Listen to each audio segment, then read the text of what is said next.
Older Americans are losing staggering amounts of money to phone-based fraud, and the problem is accelerating faster than anyone wants to admit.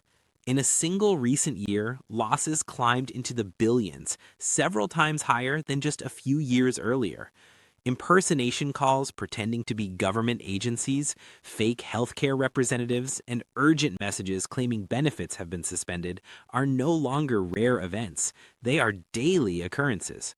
What makes this especially disturbing is that all of this is happening despite people carrying extremely expensive smartphones that promise advanced security.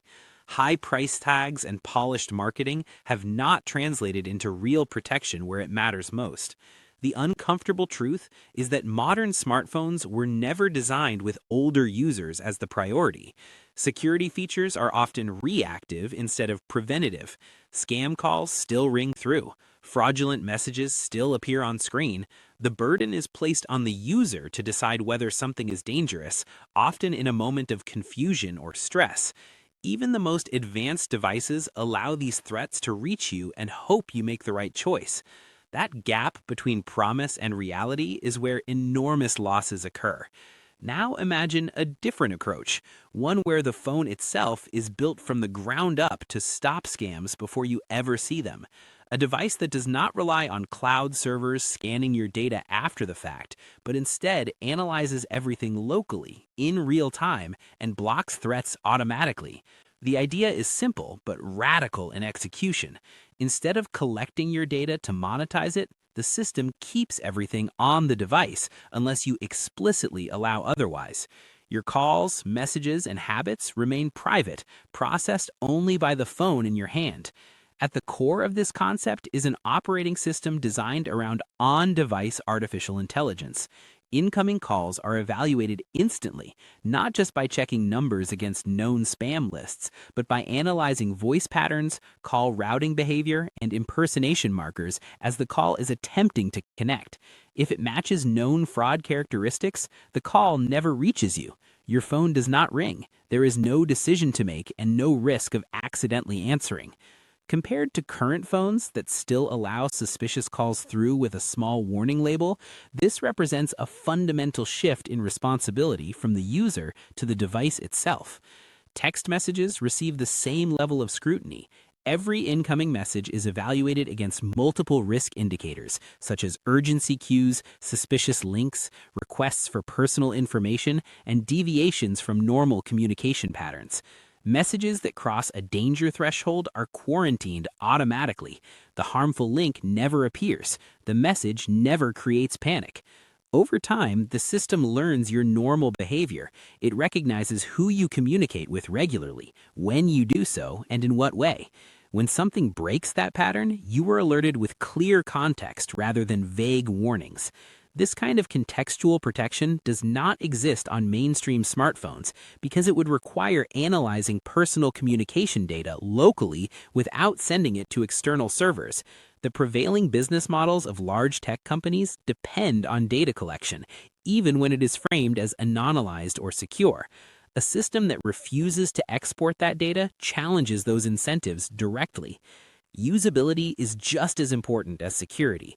A phone that truly serves older users must work effortlessly. Voice control becomes central rather than optional. Simple spoken commands allow calls to be placed, messages to be read aloud, and basic tasks to be completed without navigating small icons or complex menus. For people with reduced vision, arthritis, or hand fatigue, this is not a convenience feature. It is the difference between independence and frustration. Privacy concerns naturally arise when discussing voice control. The solution here is not software promises, but hardware certainty. A physical microphone disconnect switch allows users to completely sever the microphone's electrical connection. When engaged, no application or process can access audio input. The connection is physically broken. This is not something that can be overridden by an update or hidden setting. It is a tangible safeguard you can see and feel. Physical design also matters more than marketing aesthetics suggest. Many modern phones are thin, slippery slabs of glass designed to look impressive on display tables, but perform poorly in real hands. Studies have shown that a majority of older users have dropped and damaged their phones at least once in recent years. This is not clumsiness, it is poor ergonomic design. A device meant for everyday use should account for grip strength, balance, and a frame engineered with micro-textured composite materials dramatically increases grip without feeling rough. Under magnification, the surface contains countless microscopic ridges that naturally increase friction against the skin. Combined with balanced internal weight distribution, the phone feels stable rather than top-heavy or awkward. Embedded pressure sensors can even detect when the device begins to slip, providing subtle haptic feedback that alerts the user before it falls. In testing environments, this approach reduced accidental drops dramatically. Durability testing further highlights the philosophy behind the design. Repeated drops onto hard surfaces resulted in minimal wear, with no screen damage and only microscopic frame marks visible under close inspection. Advanced coatings allow small abrasions to diminish over time when exposed to body heat. Water resistance exceeds typical standards, allowing full submersion without damage. Everyday accidents, such as dropping a phone into a sink or pool, no longer result in panic or costly repairs. The display prioritizes clarity over gimmicks. High brightness ensures readability in direct sunlight. Strong contrast and extensive font scaling options reduce eye strain. These choices acknowledge the reality of aging eyesight instead of pretending everyone has perfect vision. One of the most transformative design decisions is modular construction. Instead of sealing components permanently inside the device, key parts such as the battery and camera are designed to be replaced easily. Magnetic connectors and simple fasteners allow components to be swapped in minutes without specialized tools or technical expertise. When a battery degrades or a camera fails, you replace that part rather than the entire phone. This approach directly challenges the cycle of planned obsolescence that dominates the smartphone industry. Battery technology plays a central role in longevity. Traditional lithium-based batteries degrade relatively quickly, often losing significant capacity within a couple of years. A different chemistry offers much longer lifespan, higher energy density, and lower heat generation. With thousands of charge cycles before meaningful degradation, such a battery can last many years under normal use. For users who charge less frequently, it can approach a decade of reliable performance. Extended battery life translates into real-world freedom. Continuous video playback lasting multiple days demonstrates the capacity available. In everyday use, the phone can operate for nearly a week between charges. Charging algorithms further protect battery health by balancing speed with temperature control, ensuring convenience without sacrificing longevity. Manufacturing batteries in-house eliminates multiple layers of markup. Replacement costs drop dramatically when there are no middlemen. Instead of expensive service appointments and long waits, replacing a battery becomes a simple task completed at home in minutes. Over many years, these savings accumulate into thousands of dollars compared to repeatedly buying new phones and paying for professional repairs. Security at the hardware level extends beyond calls and messages. Signal pathways inside the device are physically isolated to prevent unintended data leakage. This reduces the ability of third parties to infer location or behavior through indirect means. Dedicated circuits verify call authenticity before connection, rejecting spoofed calls almost instantly. These protections operate independently of carriers or subscriptions. They are built into the device itself. Even less obvious vulnerabilities are addressed. Thermal emissions, which can be used to fingerprint devices in crowded spaces, are mitigated through passive heat redistribution. By eliminating unique heat patterns, the phone becomes less identifiable in public environments. Data routing pathways are physically etched during manufacturing, preventing malware from rerouting information through unauthorized channels.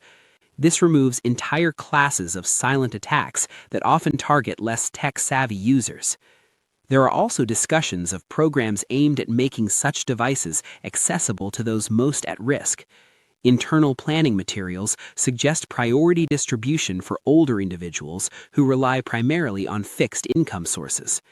The intent is to place secure devices directly into the hands of those most frequently targeted by scams, reducing harm while building trust through real-world impact.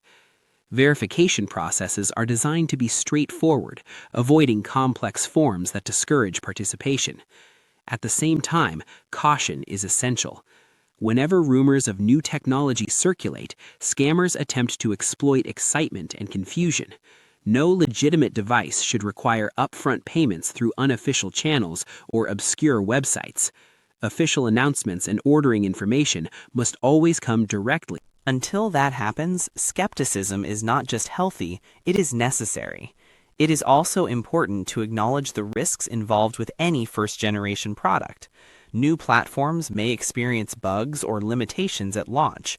App ecosystems may be smaller than those of established competitors. Users deeply embedded in certain proprietary services may face friction when switching. Service networks may be less widespread, requiring mail-in repairs rather than local visits. Connectivity technologies, while innovative, can have limitations in certain environments. These trade-offs do not invalidate the concept, but they must be weighed honestly. This kind of device is not designed to win a specifications comparison chart. It is designed to solve specific problems that have been ignored for too long.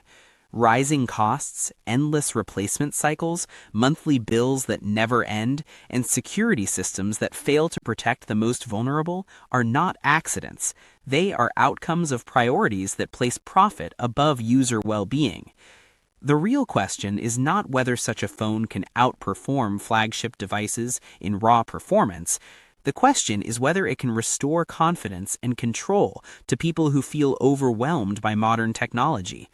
For those who worry about answering the wrong call, clicking the wrong link, or watching their savings disappear because a device failed to protect them, this approach represents something fundamentally different. A phone that lasts many years, minimizes ongoing costs, blocks scams automatically, and respects privacy is not just another gadget. It is a statement about what technology should do. It should serve the person using it, not extract value from them. It should adapt to real human needs shaped by decades of experience, not force everyone into designs optimized for youth and novelty. If that vision becomes reality, it could mark a turning point for millions who feel left behind by the rapid pace of consumer technology. Not through flashy features or marketing hype, but through quiet reliability, thoughtful design, and genuine protection. That is not merely a product launch, it is a rethinking of who technology is for and how it should behave.